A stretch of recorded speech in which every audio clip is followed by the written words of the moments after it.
Buenas noches con todos, buenas noches doctora. Somos alumnos de la Maestría de Derecho Procesal de la Universidad Bolivariana del Ecuador. Traemos en esta ocasión el tema a tratar sobre los recursos en sede administrativa en materia contencioso administrativa. Somos el grupo número 10. En la intervención de cada uno de los integrantes, cada persona va a hacer su presentación antes de comenzar. En este caso, mi nombre es Erika Vaca. Yo voy a iniciar comenzando un poco de la introducción y la importancia de este trabajo que hemos desarrollado, ¿no? Bien, si bien la impugnación en la vía administrativa constituye una herramienta fundamental para garantizar el respeto a los derechos de los administrados frente a las decisiones de la administración pública, el Código Orgánico Administrativo, COA, regula el ejercicio de la función administrativa de los organismos que conforman el sector público y establece también los mecanismos jurídicos mediante los cuales los ciudadanos pueden cuestionar los actos administrativos que consideren lesivos a sus intereses o derechos. Entre otros mecanismos se encuentran el recurso de apelación y el recurso extraordinario de revisión, instrumentos que permiten una revisión interna de las decisiones administrativas sin necesidad de acudir en primera instancia a la vía judicial. La relevancia de estos recursos radica, por supuesto, en su función como garantías del debido proceso, la transparencia y la legalidad de la actuación administrativa. Su adecuada aplicación promueve una administración pública más eficiente, justa y responsable. El presente trabajo que estamos compartiendo aborda la impugnación administrativa según el COA, destacando sus principios rectores, procedimiento y la utilidad práctica de los recursos mencionados. Además, por supuesto, estos recursos reflejan un cambio en la perspectiva del derecho administrativo ecuatoriano que busca reconocer al administrado no solo como un sujeto pasivo, sino como un verdadero protagonista del procedimiento. En este caso es importante conocerlos y saber cómo ejercerlos. No es solo importante para los profesionales del derecho, en este caso nosotros, sino también para cualquier persona que aspire a una gestión pública más justa y eficiente. Entonces, con esa introducción, vamos a escuchar los comentarios de nuestros compañeros que puedan abordar el tema que les corresponde. Gracias.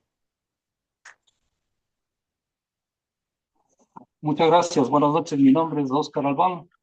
A continuación voy a explicar sobre la forma de estas dos figuras de impugnación. El Código Orgánico Administrativo COA prevé que contra las resoluciones emitidas por la Administración Pública proceden dos clases de recursos, tal como lo dijo la compañera: el recurso de apelación y el extraordinario de revisión. El primero busca que la autoridad analice nuevamente los elementos de fondo que constan en el expediente administrativo, con miras a modificar su decisión. El recurso extraordinario de revisión, por su parte, procede únicamente cuando se configura alguna de las causales específicas previstas en la norma, es decir, que no constituye una tercera instancia, de allí su naturaleza de extraordinaria. El recurso de apelación. Para apelar un acto administrativo solicitando su nulidad, el artículo 228 del COA contempla dos reglas según cada caso. La primera regla es que si no se requieren actuaciones adicionales en el órgano que resuelve el recurso, está impedido de ejecutarlas por sí mismo. Por razones de hecho o de derecho se resolverá sobre el fondo del asunto. Es decir, si se ha acusado la nulidad por incompetencia, entonces se podrá resolver sobre el fondo, indicando que la autoridad que dictó el acto era competente o no, porque no existe diligencia a realizar que se amerite para la resolución de apelación. La segunda regla, en cambio, plantea el escenario diferente, pues no tiene que ver con resolver sobre declarar o no la nulidad del acto administrativo, sino de buscar su convalidación. El término nulidad en este supuesto trata más bien de una ilegalidad, ya que exige, en primer lugar, disponer que el órgano competente, previa a la realización de las actuaciones que el caso requiera, corrija los vicios que motivan la nulidad y emita el acto administrativo sustitutivo. En el marco de las disposiciones que se señalen, el artículo 228.2 del COA indica que si se tratase de una auténtica nulidad en el sentido estricto, sabemos que no hay forma de corregir dichos vicios, pues dice la propia ley en el artículo 105, luego de describir las causas de nulidad absoluta, indica que el acto administrativo nulo no es convalidable. Cualquier otra infracción al ordenamiento jurídico en que se incurra en un acto administrativo es subsanable. Por ende, esta segunda regla se refiere a aquellos vicios que puedan convalidarse, lo cual guarda coherencia con el artículo 112 del Código Orgánico Administrativo, que prescribe que la convalidación se puede efectuar tanto en el procedimiento de aclaración, perdón, como al resolver un recurso de apelación. De esta manera, el órgano que resuelve el recurso de apelación debe dar instrucciones específicas sobre qué actuaciones realizar para corregir dichos vicios, por ejemplo, solicitar un informe o dictamen que era necesario.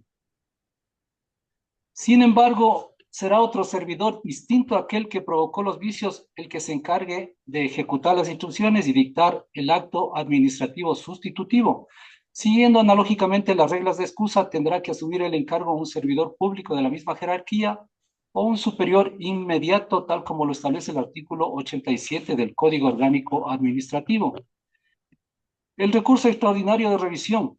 El artículo 232 del Código Orgánico Administrativo prevé que la persona interesada puede interponer un recurso extraordinario de revisión del acto administrativo que ha causado estado, cuando se verifique alguna de las siguientes circunstancias. Primera, que al dictarlo se ha incurrido en evidente y manifiesto error de hecho que afecte a la cuestión de fondo, siempre que el error de hecho resulte de los propios documentos incorporados al expediente.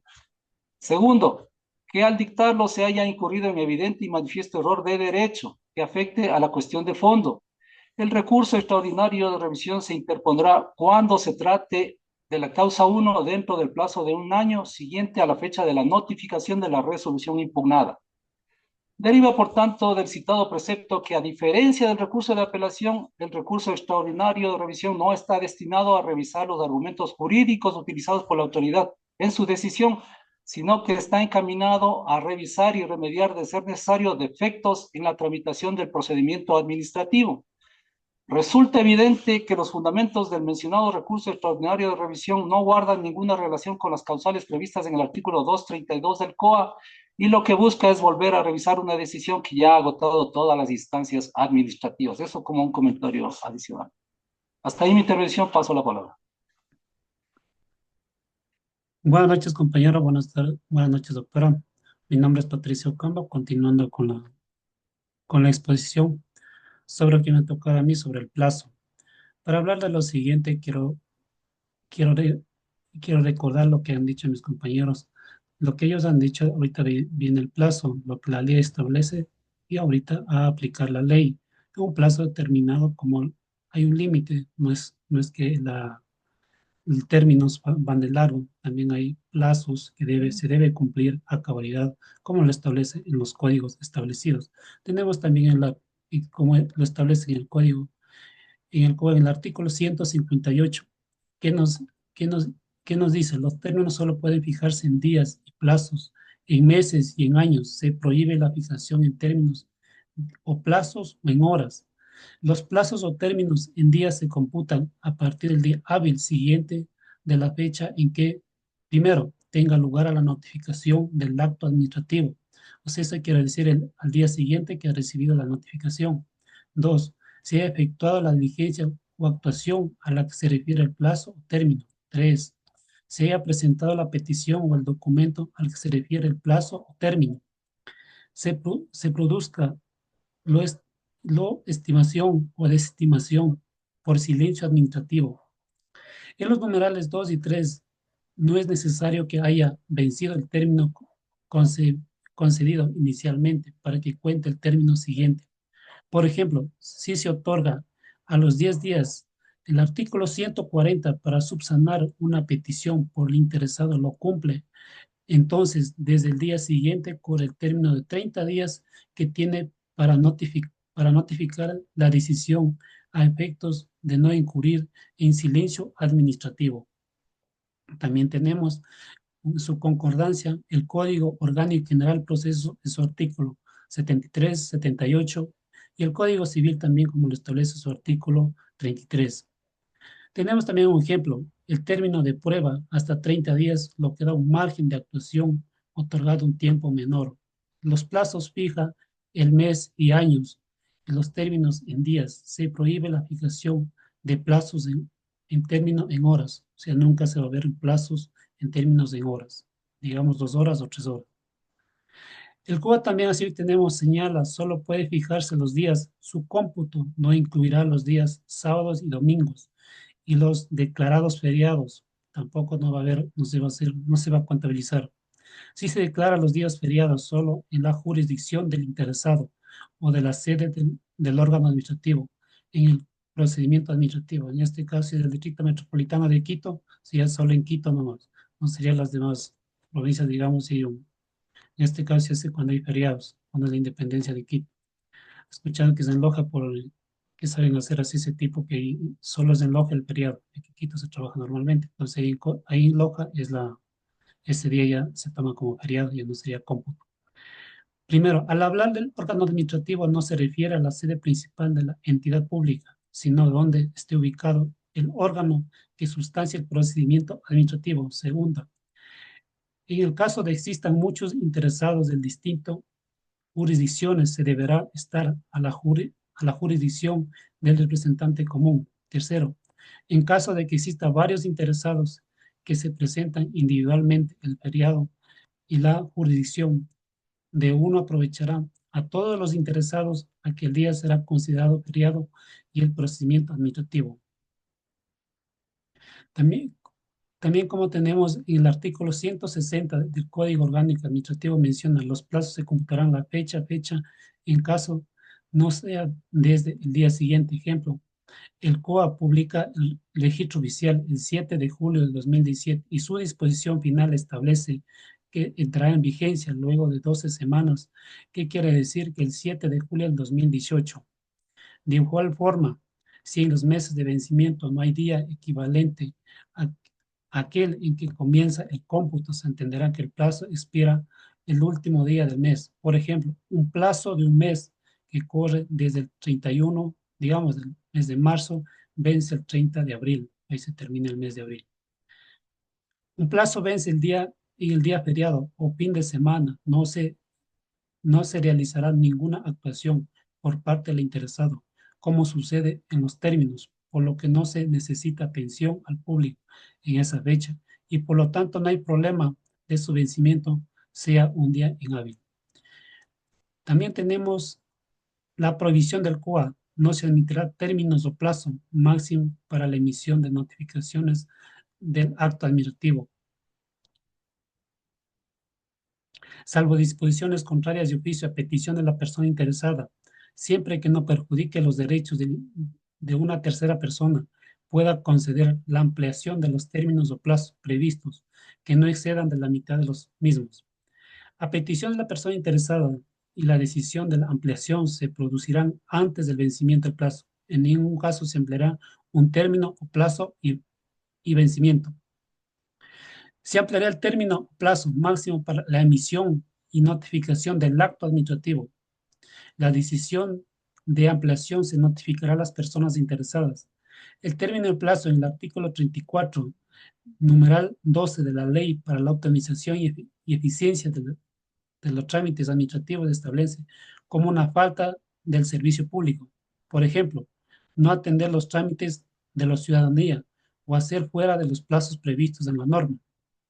Sus sanciones van desde suspensión temporal sin goce de remuneración hasta la destitución en caso de triple reincidencia. Ejemplo, tenemos el artículo 43 de la Ley Orgánica de Régimen Especial para la provincia de Galápagos. Señala, el tiempo máximo de estadía de los turistas es de 60 días, sin especificar que se trata de un plazo.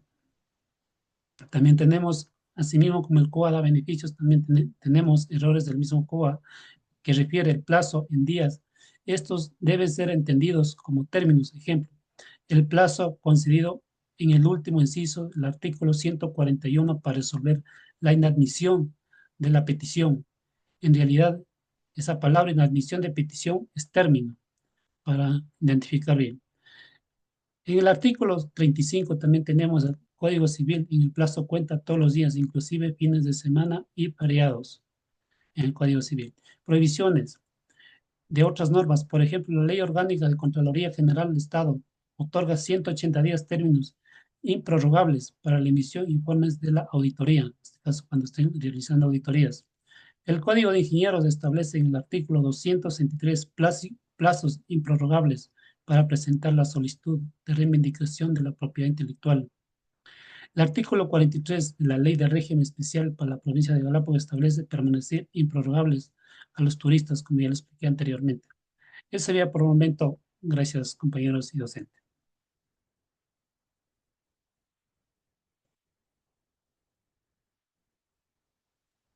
Buenas noches, docente. Buenas noches, compañeros. Continuando con el hilo de la presentación de ese trabajo, a mí me ha tocado en cuanto al procedimiento y requisitos en el recurso de apelación. Para este tipo de recursos es necesario cumplir con ciertos requisitos formales y sustantivos. Entre los requisitos formales se incluyen la presentación del recurso por escrito, la identificación completa del recurrente y una narración detallada de los hechos que fundamentan la apelación. Además, el recurso debe ser presentado dentro del plazo establecido por la ley y debe contener los argumentos de hecho y de derecho que sustentan la impugnación. Y como lo han manifestado mis compañeros, el plazo es de 10 días una vez ha sido notificada la respectiva resolución.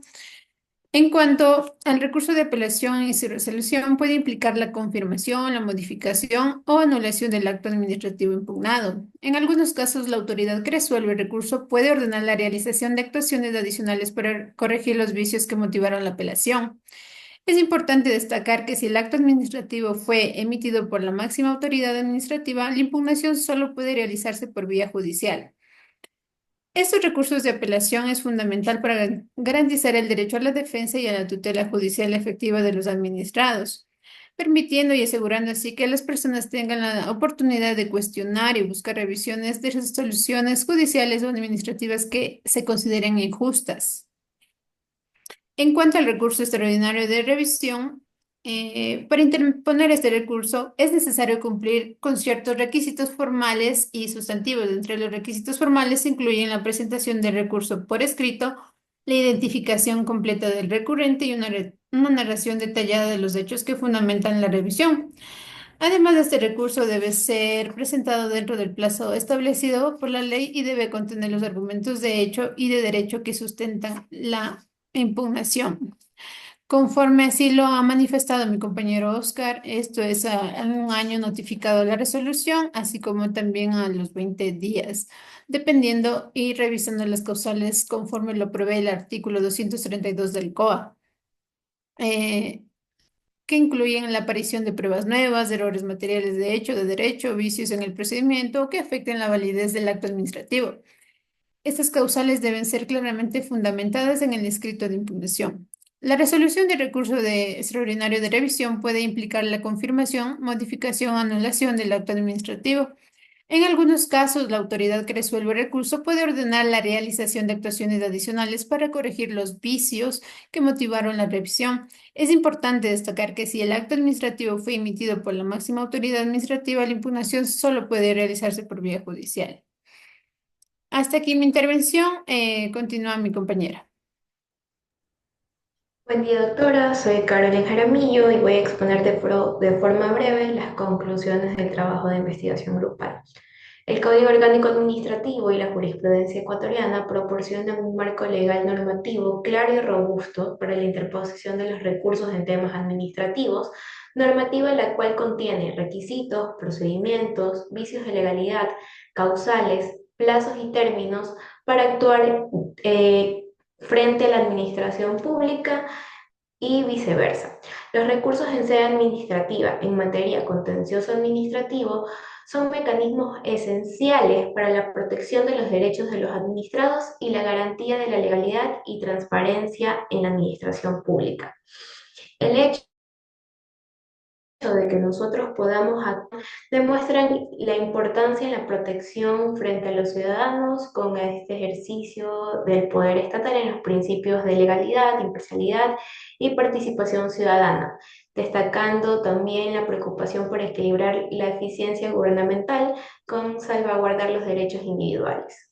La impugnación de los actos administrativos mantienen el recurso, mediante el recurso de apelación o recurso extraordinario de revisión, traen en consecuencia resultados en modificaciones, anulación o confirmación de actos impugnados, permitiendo así una correcta aplicación de los principios generales y principios constitucionales que son fundamentales para asegurar la efectividad y legitimidad de los procedimientos administrativos. Gracias.